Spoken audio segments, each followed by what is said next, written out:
don't know. That day I drug that thing home, I mean, everybody, my wife come out and said, what are you going to do with this pile of junk? And I said, honey, I said, this is going to be a beautiful car someday. Believe me. I said, we're going to make a nice car out of this.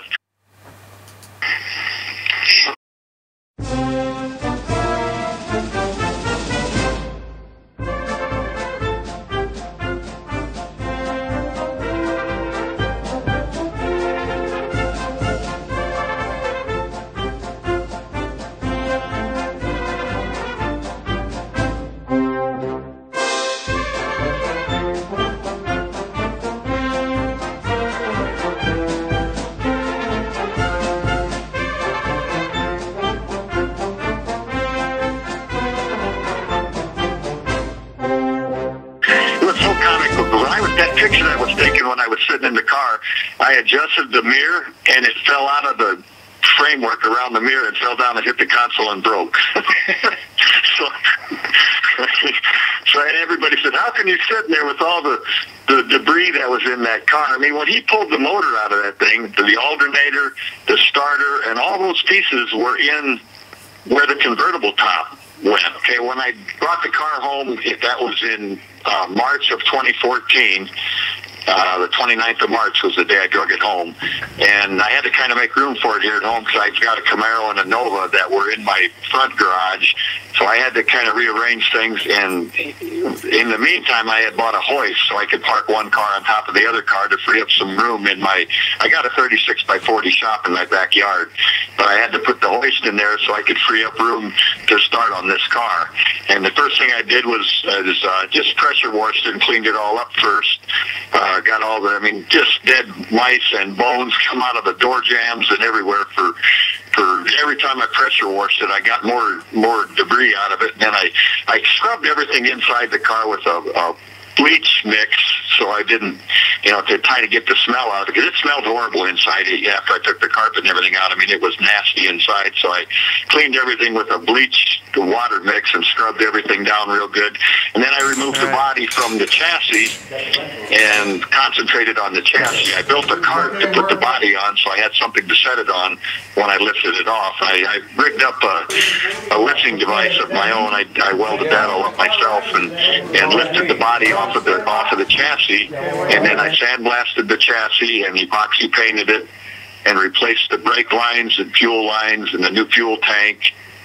Turned the rotors. The brakes were, the brake rotors are really in good shape. I just had to turn them. I replaced all the wheel bearings, the A-frame bushings, new Delco shocks front and rear, rebuilt the rear leaf spring, went through the rear end, just cleaned it all up and put new universal joints in it. And luckily it was all, the gears and everything were really in good shape. I just replaced all the oils and everything in the rear end and replaced the seals, and that worked out really well.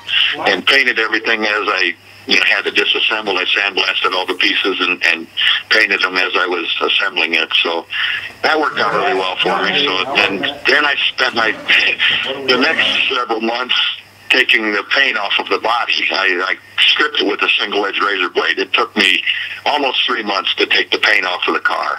I just scrape a little bit at a time. It was. I don't have heat in my back garage. It was in the winter time that I worked on it, so I just go out there and I'd work for a couple hours, and then I'd get cold and quit and go back at it another day. And it like I say, it took almost the whole winter to get all the paint stripped off the body, but it did, and it came off really nice. I mean, it was that low lacquer paint, and it peeled right off pretty easily.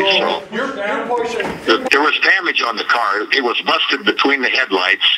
I laid 6 layers of new fiberglass between the headlights. That was broke. Both of the turn signals under the front were both broke, and the front bumper on the driver's side had been bumped, and it had a hole, about a 4-inch hole in the left front fender.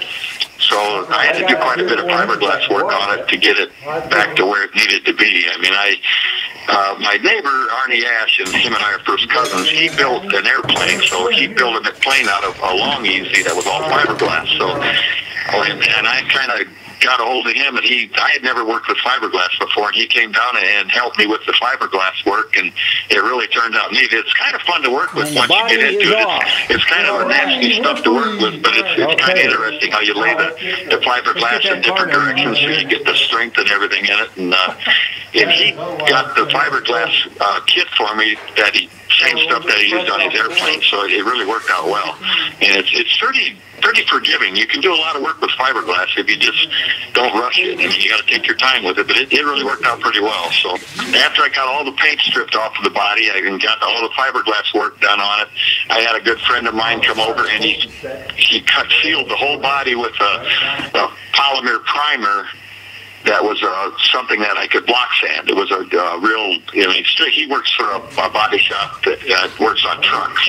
And so he brought me a special kind of paint that I put on it, and actually he shot it for me, because it takes 90 pounds of air pressure to spray this stuff. It's almost like a liquid body filler. It's so thick.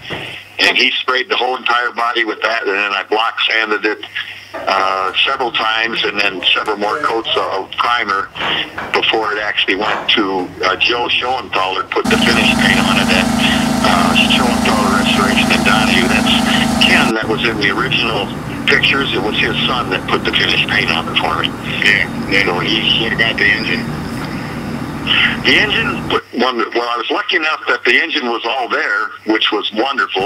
I was able to use the same cam, same crank, the rods, all of that were usable in the engine. It had about 6 thousandths run out in the cylinders, so it had to be bored. It was bored 30 thousandths over, and new rings and bearings and cam bearings, new timing chain and gear, new oil pump.